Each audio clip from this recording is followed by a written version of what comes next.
Hello, my cubs, and welcome back to the Cozy Den. As you can see, we have returned once more to the Sleeping Giants Inn in Riverwood, Skyrim, as we embark today on a new journey with 2920 by Karlovac Townway. But a quick reminder before we continue to like and subscribe if you enjoy this content, as it all supports this channel and it really makes a difference. It also means a lot to me. But now to start with Book 1, Morning Star. On the 1st of Morning Star, in Mournhold, Morrowind, Almalexia lay in her bed of fur, dreaming. Not until the sun burned through her window, infusing the light wood and flesh colors of her chamber in a milky glow, did she open her eyes. It was quiet and serene, a stunning reverse of the flavor of her dreams, so full of blood and celebration. For a few moments, she simply stared at the ceiling, trying to sort through her visions. In the courtyard of her palace was a boiling pool which steamed in the coolness of the winter morning. At the wave of her hand, it cleared, and she saw the face and form of her lover Vivek in his study to the north. She did not want to speak right away. He looked so handsome in his dark red robes, writing his poetry as he did every morning. "Vivek," she said, and he raised his head in a smile, looking at her face across thousands of miles. "I have seen a vision of the end of the war. After 80 years, I don't think anyone can imagine an end," said Vivek with a smile. But he grew serious, trusting Almalexia's prophecies. Who will win? Morrowind or the Cyrodiilic Empire? "Without Sothasil in Morrowind, we will lose," she replied. "My intelligence tells me the Empire will strike us to the north in early springtide, by first seed at the latest. Could you go to Artaeum and convince him to return?" "I'll leave today," she said, simply. 4th of Morning Star, in Gideon, Blackmarsh. The Empress paced around her cell.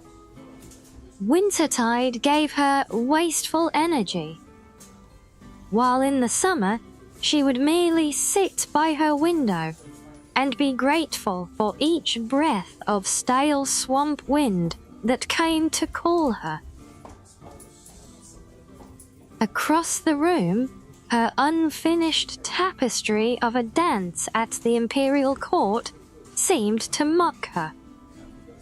She ripped it from its frame, tearing the pieces apart as they drifted to the floor.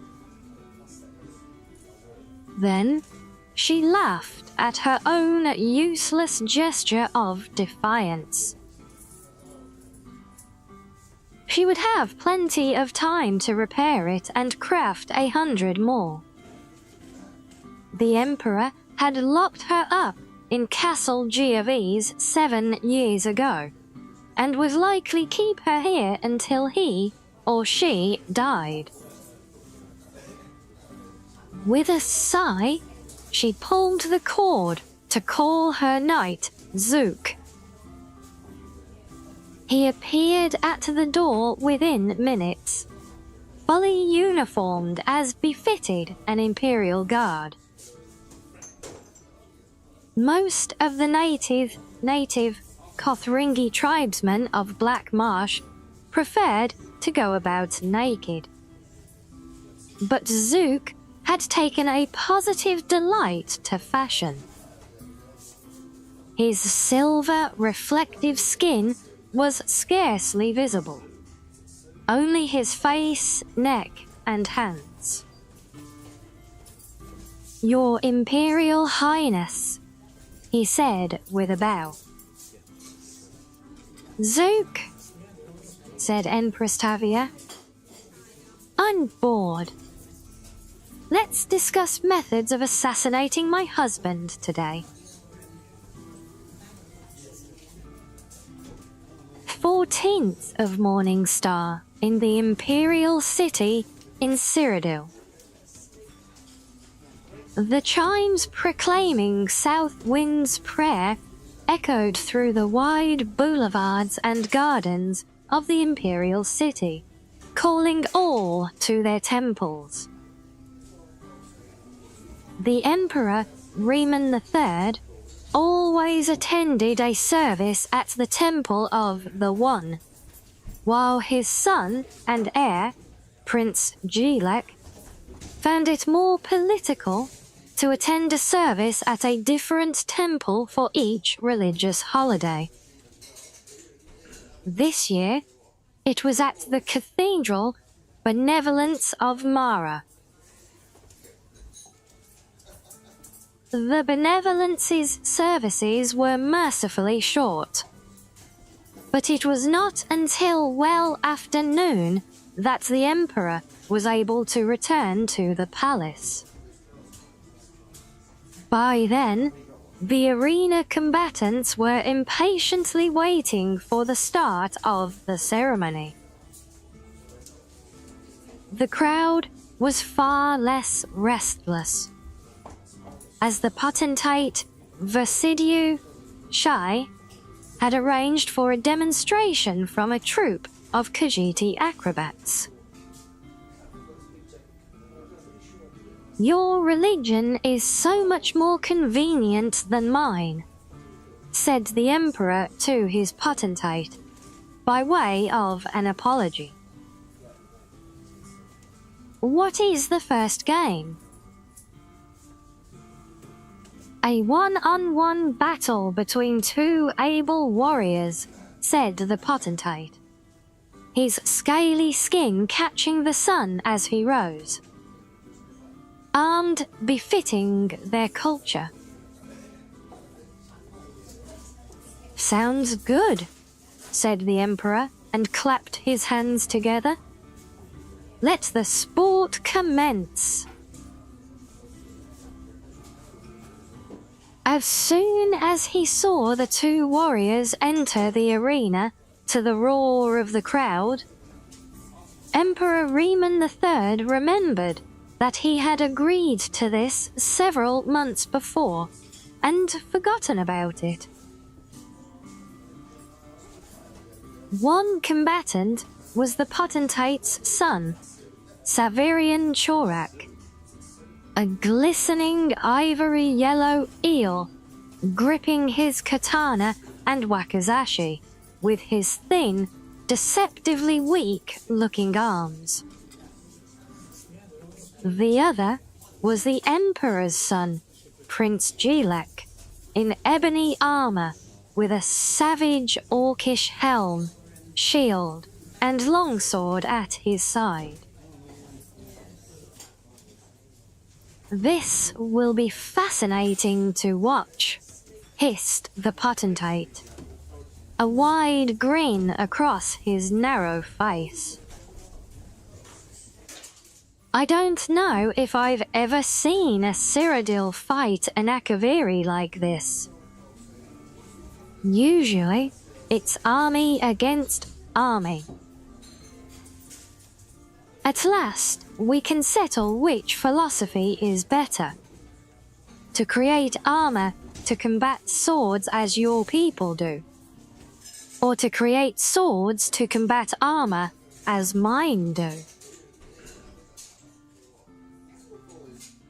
No one in the crowd, aside from a few scattered Akaviri councillors and the potentate himself, wanted Savirian Chorak to win.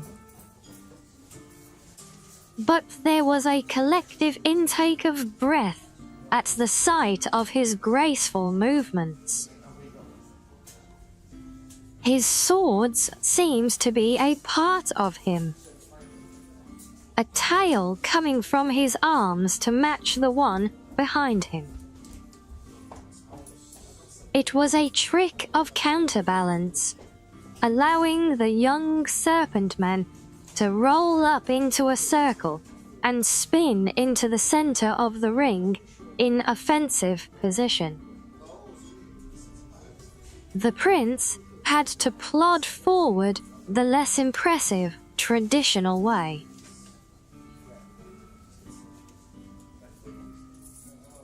As they sprang at each other, the crowd bellowed with delight.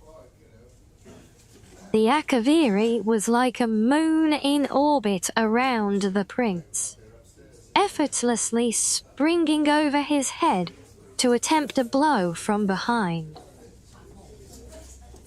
But the prince whirled around quickly to block with his shield.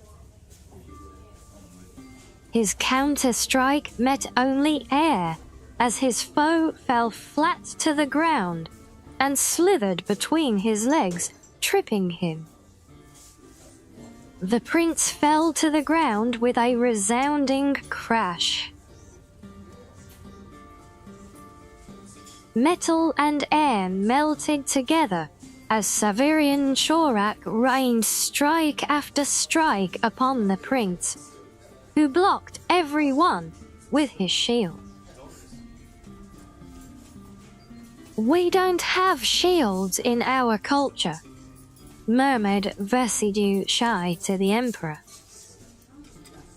"It seems strange to my boy, I imagine. In our country, if you don't want to get hit, you move out of the way."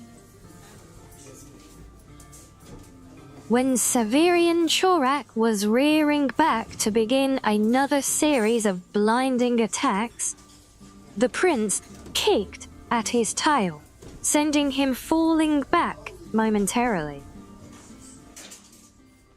In an instant, he had rebounded, but the prince was already back on his feet. The two circled one another until the snake man spun forward, katana extended. The prince saw his foe's plan and blocked the katana with his longsword, and the wakizashi with his shield. Its short, punching blade impaled itself in the metal, and Savirian Chorak was thrown off balance. The prince's long blade slashed across the Akavir's chest, and the sudden, intense pain caused him to drop both his weapons. In a moment, it was over. Savirian Chorak was prostrate in the dust, with the prince's longsword at his throat. "The game's over!" shouted the emperor, barely heard over the applause from the stadium. The prince grinned and helped Savirian Chorak up and over to a healer. The emperor clapped his potentate on the back, feeling relieved. He had not realized when the fight had begun how little chance he had given his son at victory. He will make a fine warrior, said Versidue, and a great emperor. Just remember, laughed the emperor, you Akaviri have a lot of showy moves, but if just one of our strikes comes through, it's all over for you. Oh, I'll remember that, nodded the potentate. Riemann thought about that comment for the rest of the games, and had trouble fully enjoying himself. Could the potentate be another enemy, just as the Empress had turned out to be? The matter would bear watching.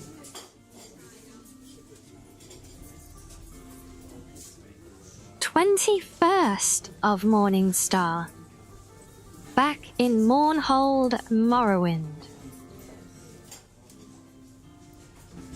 Why don't you wear that green gown I gave you? Asked the Duke of Mournhold, watching the young maiden put on her clothes. It doesn't fit, smiled Tirala. And you know I like red. It doesn't fit because you're getting fat, laughed the Duke, pulling her down on the bed, kissing her chest and the pouch of her stomach. She laughed at the tickles, but pulled herself up, wrapping her red robe around herself. I'm round like a woman should be, said Tirala. Will I see you tomorrow? No, said the Duke. I must entertain Vivek tomorrow, and the next day the Duke of Ebonheart is coming. Do you know, I never really appreciated Almalexia and her political skills until she left. It's the same with me, smiled Tirala. You will only appreciate me when I'm gone. That's not true at all, snorted the Duke. I appreciate you now. Tirala allowed the Duke one last kiss before she went out the door. She kept thinking about what he said. Would he appreciate her more or less when he knew that she was getting fat because she was carrying his child? Would he appreciate her enough to marry her? And the year will continue in Sun's Dawn. But until then, I do hope you've enjoyed this one and, as I do, look forward to continuing this particular journey. But as always, if you do have any suggestions or requests for other things to read, then let me know in the comments down below. But until next time, my cubs, stay cozy.